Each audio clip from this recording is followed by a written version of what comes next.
kind of like not big, but these community organizations, more so than like these really urban, easy to enter groups that are actually on the street, living their truth.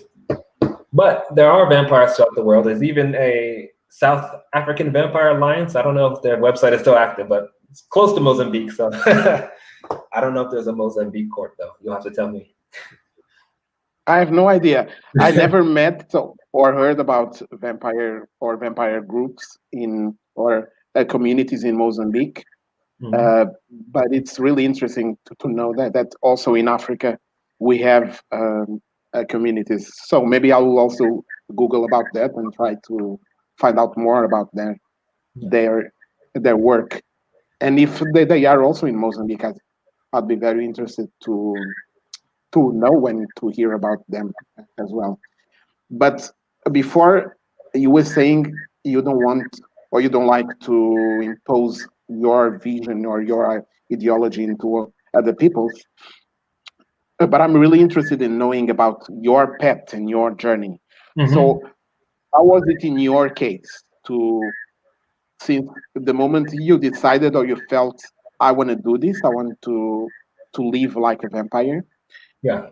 Was it one day decision and then in the next day you are already in this new persona of Darsus, or was it a gradual evolution into Darsus being born as it is now?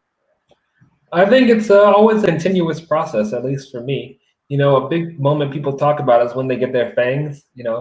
That can be a very life-changing moment where they're like, wow, I feel good wearing these, so I want to do this more often. That definitely was a factor for me. Getting, wearing the contacts and, wearing black more, just living the life and going out like this more often. But it's always a continuous process. Presenting in public is the main thing, because it's one thing to do something at your own house and be like, yeah, this is fun. But when you start going out and living it and meeting people, and introducing yourself as a vampire, then it becomes more real. People begin to know you for that, and you put some more weight behind it.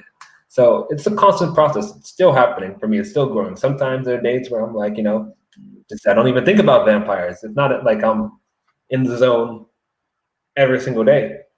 So it's just realistic. I wouldn't call it, too spectacular. It's just, your natural growth into any culture, subculture. You get interested and you're like, I want to learn this. And in some ways it mirrors religion. I wouldn't, well, at least I hope it's not as indoctrinated or as dogmatic, but in some ways it does mirror religion or spirituality, or joining a group like that. And are you a religious person? Well, I'm a spiritual. Or more spiritual? Yeah, spiritual person. Yeah. Yeah.